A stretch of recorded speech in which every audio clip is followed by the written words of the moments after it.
Alors, mon petit lore. Il est sur un salon en très vite résumé sur Elzia. Et je vais vous le résumer aussi rapidement parce qu'au bout de 600 ans, ça tiendra pas. Je viens de l'enfer et du paradis. Sauf que l'enfer et le paradis n'est pas ce que vous pensez. L'enfer et le paradis sont en fait un monde parallèle avec plein de royaumes. Et donc moi je suis née dans le royaume des anges. Je suis la princesse et j'ai un grand frère qui se nomme Alex et qui est prétendant au trône. Moi je suis une petite prout-prout, vive la royauté, le premier qui me respecte pas, je le mets à la guillotine. En étant gamine, je suis insupportable, vraiment je pète plus haut que mon cul. Je suis amie avec un garçon qui s'appelle Will et un autre qui s'appelle Jason. Jason qui est mon garde attitré, qui travaille depuis des années, ses parents travaillent dans la garde royale et donc il travaille pour moi. Donc Will et Jason ont fait les 100 coups ensemble. Vraiment c'est les meilleurs amis du monde. Nous devenons doucement mais sûrement adolescents. Et avec l'adolescence vient ce qu'on appelle des sentiments. Et notre très cher Will a ce que l'on appelle des sentiments amoureux envers moi. Parce que moi, je le considère juste comme un ami. C'est juste mon meilleur ami, voilà. Et un jour, je décide de prendre mes clics et mes claques et de me barrer pour apprendre la magie de glace. Voilà. Mon petit servant qui s'appelle Yoko, il en a marre de moi forcément vu que je suis une madame prout-prout. Ils s'arrachent les dents, vraiment.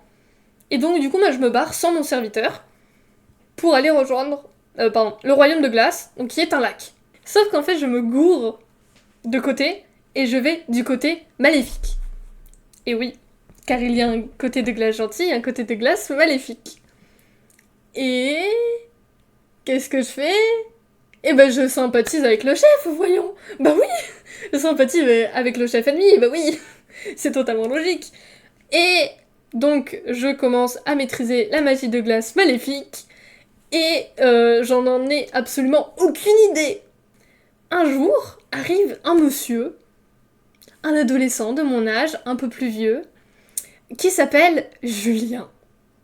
Ce Julien a été exilé du bon royaume de glace. Donc, forcément, je capte que c'est pas normal. Je me dis, merde, je me suis gourée, ils ont rien dit. Donc, bon, c'est un peu froid entre nous. Voilà. Et j'ai la tâche de m'occuper de ce nouveau venu, Julien. Julien est très gentil avec moi, on sympathise, on devient copains comme cochon, il m'aide à m'entraîner, je pardonne à tout le monde de m'avoir menti, et je me dis que je suis un peu con, de toute façon aussi de m'être gouré de royaume. Donc voilà, et un jour je me dis, mes amis me manquent, je vais rentrer chez moi. Ce Julien, il m'accompagne. Et là, c'est la cata, parce que Will... Je vous rappelle qu'il est toujours amoureux de moi. Il est pas content que je ramène un garçon à la maison. Du coup... Eh ben, au lieu d'essayer de tuer Julien, qui est-ce qu'il essaie de tuer ? Moi. Et alors qu'il est à 2 doigts de réussir à me tuer, là, il y a quelqu'un qui apparaît. Qui prend possession de mon corps et qui défonce Will. Au point que je pense qu'il est mort. Et cette personne, c'est Susana. La petite personne que je vous ai présentée un peu plus haut. Et dont je n'ai pas parlé depuis le début de mon lore. Et cette Susana, c'est la démone originelle, et qui régnait depuis des siècles sur le royaume des démons. Et donc cette Susana a été scellée, parce qu'elle commençait à déjanter un petit peu, hein, la vieillesse ça réussit pas à tout le monde. Cette petite Susana s'est décellée. Elle fait, les gars, votre magie là, au bout de 600 ans, ça va pas. Donc elle a été scellée dans le corps d'un être pur venant de naître, moi. Et les gens ils se sont dit, mais c'est une princesse pure les gars, elle va jamais réveiller le démon, on est chill, et puis quand la nana elle va mourir, au pire on la tue, et puis le démon il meurt avec. Sauf que j'ai utilisé de la magie démoniaque les gars, donc ça a réveillé le démon. Voilà l'origine de la réapparition de Susana. Donc Susana est dans ma tête. Pour je skip 600 ans où je grandis, je mûris, tout se passe horriblement mal. Je suis toujours en train d'esquiver les attaques de Will qui veut toujours me tuer moi. Au lieu de tuer mon petit ami, oui, parce que Julien, entre-temps, c'est devenu mon petit ami, mon mari, mon fiancé... Non, on s'est fiancé après ma réincarnation. Mais, voilà. Sauf qu'il s'est passé un petit truc. Je me suis battue entre le monde des anges et le monde des démons. Parce qu'il faut savoir que ces deux mondes-là, normalement, t'as pas le droit d'aller de l'un à l'autre, t'as pas le droit d'aller. Et t'as pas le droit d'aller à la frontière non plus. Parce que la frontière, c'est un gros vide. Mais t'as pas le droit d'aller à la frontière. Si tu vas à la frontière, bah t'es décapité. Cette fois-là, je me suis battue avec une amie qui s'appelle Yui. Enfin, contre une amie, surtout, qui s'appelle Yui. Et bah on a transgressé les règles. Ça faisait trop de fois qu'on transgressait les règles. La reine, elle a fait « vous me les prenez, vous me les brûlez au bûcher. » J'ai fini brûlée sur la place publique. En tant que traîtresse du royaume Angel. Pouf. Je mets fin à 600 ans d'existence. Une petite âme née sur Terre, quelques années après. Et cette personne ne retrouve la mémoire que vers ses 11-12 ans. Je fais la connaissance de Julien, qui est passé par plein de stratagèmes débiles pour me contacter. J'apprends à y aller, et je vous skip plein de trucs, parce que ça fait 3/4 d'heure que je raconte mon lore. Mais voilà, il se passe plein de trucs, il y a des guerres, des batailles, des amitiés, des machins, des révélations. Et j'apprends pourquoi Will voulait me tuer moi, et pas Julien.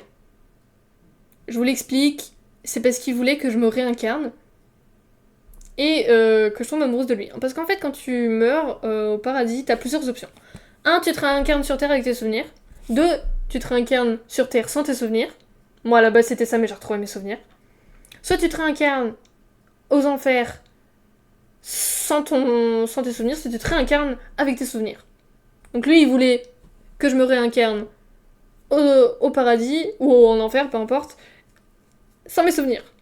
Sauf que bon, pas de bol pour lui, je suis morte au bûcher, je suis revenue sur Terre, et puis voilà.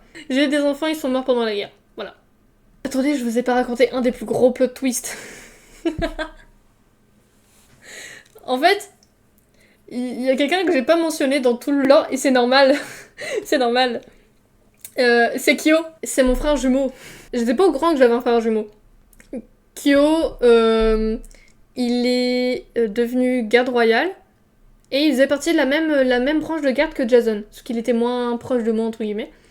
Et en fait, lui, il savait que j'étais sa sœur. Mais moi, je savais pas.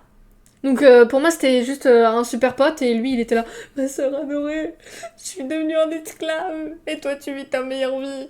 Voilà. Et en fait,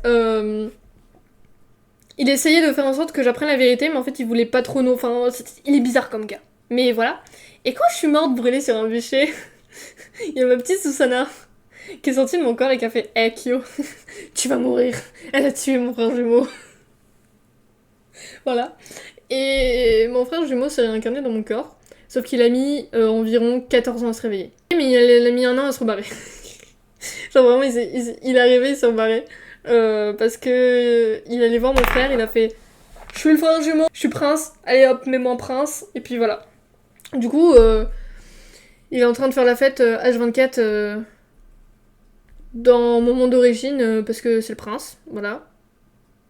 Pendant que moi, je suis encore coincée sur Terre.